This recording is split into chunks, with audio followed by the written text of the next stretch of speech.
নমস্কার বন্ধুরা, আমি কোজাগরি আবারও চলে এসেছি তোমাদের সামনে আজকে একটা ভিডিও উপস্থাপন করতে। অবশ্যই জন্মাষ্টমী সংক্রান্ত। বন্ধুরা, জন্মাষ্টমী তিথি কখন পড়ছে, জন্মাষ্টমী তিথির মাহাত্ম্য কী, সেই বিষয়ে বিস্তারিত গত ভিডিওগুলিতে তোমরা আমার কাছ থেকে পেয়েছো। আজ তোমাদের সাথে যেটা শেয়ার করব বা তোমাদেরকে একটা টোটকা ক্রিয়া জানাবো ময়ূর পালক সম্পর্কে। ময়ূর পালক সহযোগে একটা টোটকা ক্রিয়া তোমাদের সাথে শেয়ার করব, যার দ্বারা অর্থ সংক্রান্ত সকল সমস্যার সমাধান হবে। যে কোনো অর্থ সংক্রান্ত, ধরো তুমি ধার দেনাতে জর্জরিত হয়ে আছো, কিছুতেই ধার শোধ করতে পারছো না, সেইখান থেকে মুক্তি পাবে। তারপর ধরো তুমি অর্থ রোজগার করছো, তুমি অর্থ সঞ্চয় করে রাখছো, কিন্তু অর্থ সঞ্চয় করে যে রাখছো সেই এমন পরিস্থিতির তোমাকে সম্মুখীন হতে হচ্ছে যে তোমাকে সেই সঞ্চিত ভাণ্ডারে হাত দিতে হচ্ছে। এটা যাতে না হয়, তারপর চাকরি ক্ষেত্রে এবং ব্যবসা ক্ষেত্রে যাতে তোমার উন্নতি হয়, যাতে পদোন্নতি হয়, যার জন্য তুমি প্রচুর পরিমাণে অর্থ রোজগার করতে পারবে, এই এই টাইপের, অর্থাৎ আমি যেটা তোমাদের সাথে আর শেয়ার করব সেটা হলো অর্থ রিলেটেড একটা সমস্যা থেকে মুক্তি পাওয়ার ছোট্ট উপায়, যেটা করতে পারলে ভীষণভাবে উপকৃত হবে, ভগবান কৃষ্ণের কৃপা লাভ করবে। কি সেই বিশেষ উপায় অবশ্যই তোমাদের জানাবো। তবে চলো বন্ধুরা, তার আগে আমার চ্যানেলের ইন্ট্রোটা দিয়ে ফেলি। যারা ইউটিউব থেকে দেখছো তাদেরকে জানাই আমি ওমের মা চ্যানেল থেকে সবাইকে সুস্বাগতম। আশা করি সকলে খুব ভালো আছো, সুস্থ আছো, আমিও ভালো আছি। আর যারা আমার ফেসবুক পেজ কোজাগরি ঘোষ এইখান থেকে ভিডিওটি দেখছো তাদেরকেও সুস্বাগতম জানাই। বন্ধুরা, ভিডিওটি ভালো লাগলে অবশ্যই একটা লাইক আশা করব, শেয়ার করো আপনজনেদের সাথে, আর কমেন্ট করে জানিও যদি তোমাদের কিছু জানার থাকে। অবশ্যই আমি তোমাদের কমেন্টে রিপ্লাই দেবো। আজ তো তোমাদের সাথে ময়ূর পালক সম্পর্কিত একটি টোটকা শেয়ার করব বললাম, যার দ্বারা অর্থ সংক্রান্ত সকল সমস্যা থেকে তোমরা মুক্তি পাবে। আরেকটি টোটকা ক্রিয়া শেয়ার করব, যেটা একটা ঘিয়ের প্রদীপ প্রজ্বলন করতে হবে। সেই প্রদীপ কীভাবে প্রজ্বলন করবে এবং কি মন্ত্র সহকারে সেই প্রদীপ দিয়ে আজ সন্ধেবেলায় জন্মাষ্টমীর শুভ তিথিতে ভগবান কৃষ্ণের কাছে আরতি করবে, এবং যার দ্বারা তোমার বাড়ির নেগেটিভ শক্তি দূরীভূত হবে, সাথে বাস্তু দোষও দূরীভূত হবে। কি উপায়ে করবে সেটাও জানাবো। তো চলো বন্ধুরা, আর বিশেষ দেরি না করে আসল তথ্যে চলে যাই। সবার প্রথমে জানাবো সেটা হলো বন্ধুরা, বাস্তুদোষ খুবই খারাপ জিনিস।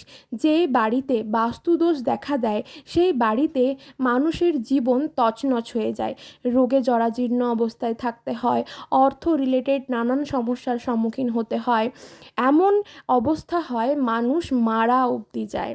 ঠিক আছে, মানুষ মারা অবধি যায়। তো বাস্তুদোষ জিনিসটা ভীষণ রকমের খারাপ। আজকে এই জন্মাষ্টমীর শুভ দিনে যদি তোমরা বাড়িতে ব্রাহ্মণ সহযোগে পুজো অর্চনা করাও তো বেশ আছে, ঠিক আছে। যদি তুমি নিজের মতো করে করো তাও ঠিক আছে।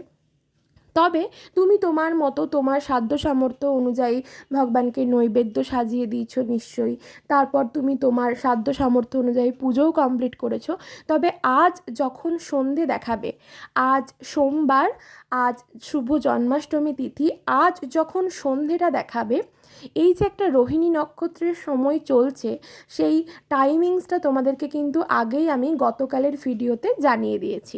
তো এই যে টাইমটা চলছে সেই টাইমের সময়, কারণ রোহিণী নক্ষত্রের যে টাইমটা থাকে সেই সময় ভগবান কৃষ্ণ জন্মগ্রহণ করেছিলেন, তাই জন্মেছিলেন যেহেতু সেই ক্ষণটা কিন্তু ভীষণ রকমের শুভ।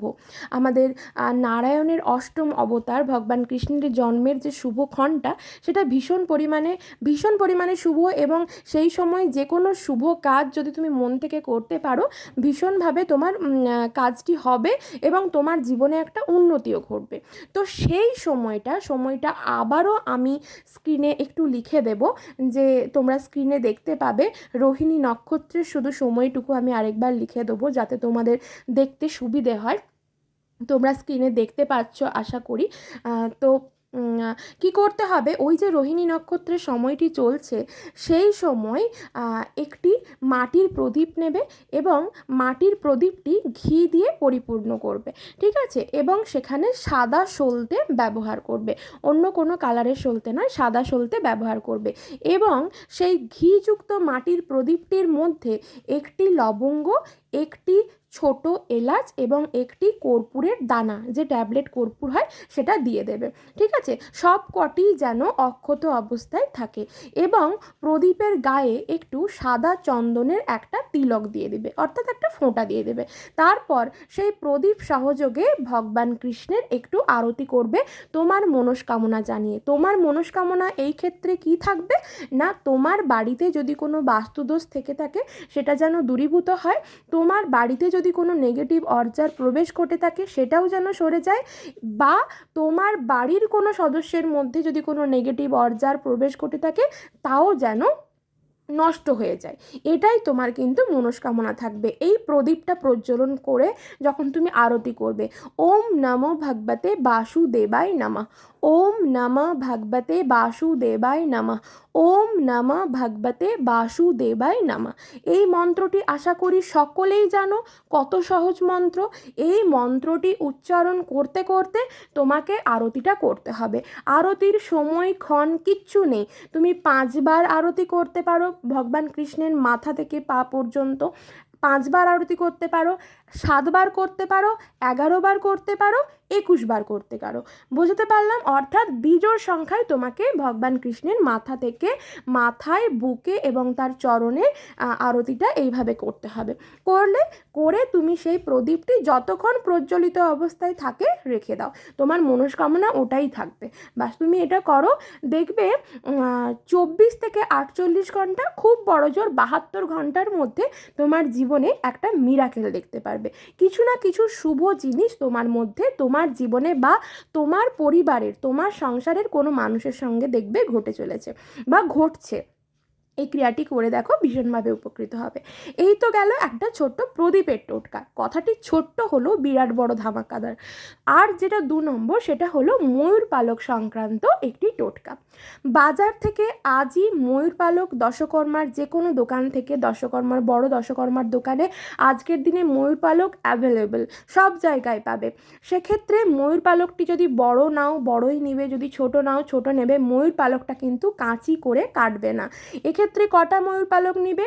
3টে অথবা 5টা অথবা 7টা, ঠিক আছে, 11টা নেওয়ার দরকার নেই। 3টে অথবা 5টা অথবা 7টা ময়ূর পালক নেবে। ময়ূর পালকটা কিন্তু তলার দিকটা কেটে দেবে না, এতে কিন্তু এর গুণটা নষ্ট হয়ে যায়। আমরা সকলেই জানি ভগবান শ্রীকৃষ্ণ ময়ূর পালককে তার মাথায় ধারণ করে থাকেন। কতটা প্রিয় ময়ূর পালক! এই ময়ূর পালক আজ সন্ধেবেলায়, সন্ধে দেখানোর সময় লাল সুতো জড়িয়ে, লাল সুতো দিয়ে ওই 3টে অথবা 5টা অথবা 7টা যে ময়ূর পালক নিয়েছো সেটাকে ভালো করে বেঁধে দিলে, ঠিক আছে, লাল সুতো সহযোগে, এবং সাদা চন্দনের ফোঁটা দিয়ে দেবে সেই ময়ূর পালকে, এবং সেই ময়ূর পালকটি ভগবান কৃষ্ণের চরণে রেখে দাও আজ সারা রাত। আজ সন্ধে দেখানোর সময় তুমি জিনিসটা রাখলে এবং আজ সারা রাত ওটা ভগবান কৃষ্ণের চরণে থাকুক। বোঝাতে পারলাম? তারপর কালকে তুমি যখন, কাল নন্দ উৎসব, কাল যখন তুমি ভগবান কৃষ্ণের নিত্য সেবা যেটা করো ঠাকুরের, যখন পুজো করবে দুপুরবেলা বা সকালবেলা, সেই সময় সেই জিনিসটি, সেই ময়ূর পালকটি তুলে নাও। তুলে নিলে এবং ময়ূর পালকটি তোলার সময় ময়ূর পালক সমেত তোমাকে 2টো হাত জোড় করে, তোমাকে জোড়ো করে তোমাকে ভগবান কৃষ্ণের যে প্রণাম মন্ত্রটা, যে মন্ত্রটা বললাম, ওম নমঃ ভগবতে বাসুদেবায় নমঃ, ওম নমঃ ভগবতে বাসুদেবায় নমঃ, ওম নমঃ ভগবতে বাসুদেবায় নমঃ, এই মন্ত্রটি 3 বার বলবে এবং তোমার মনস্কামনা এটাই থাকবে যে বাবা বা প্রভু, তুমি আমার জীবনের অর্থ সংক্রান্ত সকল সমস্যা দূরীভূত করো। আমি যে ধার দেনায় জর্জরিত হচ্ছি সেটাও দূর করে দাও। আমি যেন প্রচুর পরিমাণে অর্থ রোজগার করতে পারি সৎ পথে। বাস তোমার মনস্কামনা এটাই থাকবে। তুমি দেখবে ঠিক একইভাবে 72 ঘন্টা, 24 ঘন্টা থেকে 72 ঘন্টার মধ্যে ঠিক একইভাবে তোমার বাড়ির যিনি আয়কর্তা তার কিন্তু একটা মিরাকেল ঘটবে জীবনে। দিয়ে এটা মনে করে এই মনস্কামনা রেখে সেই ময়ূর পালকটি নিয়ে রেখে দাও তোমার টাকা রাখার জায়গায়। তুমি যেখানে টাকা সঞ্চয় করে রাখো বা প্রত্যেক সময় যে টাকা তুমি যেখানে সঞ্চিত করে রাখো সেই জায়গায় রেখে দাও। আবার পরের বছর ওই ময়ূর পালকটাকে চেঞ্জ করে দাও। ক্রিয়াটি করে দেখো বন্ধুরা, ভীষণভাবে মিরাকেল ঘটবে তোমাদের জীবনে। একদম কি বলবো, বিরাট বড় কাজ হবে তোমাদের জীবনে। কিন্তু কথায় আছে, বিশ্বাসে মিলায় বস্তু তর্কে বহুদূর। তাই এইসব ক্রিয়া করতে তর্ক করো না। ভালো থেকো সকলে।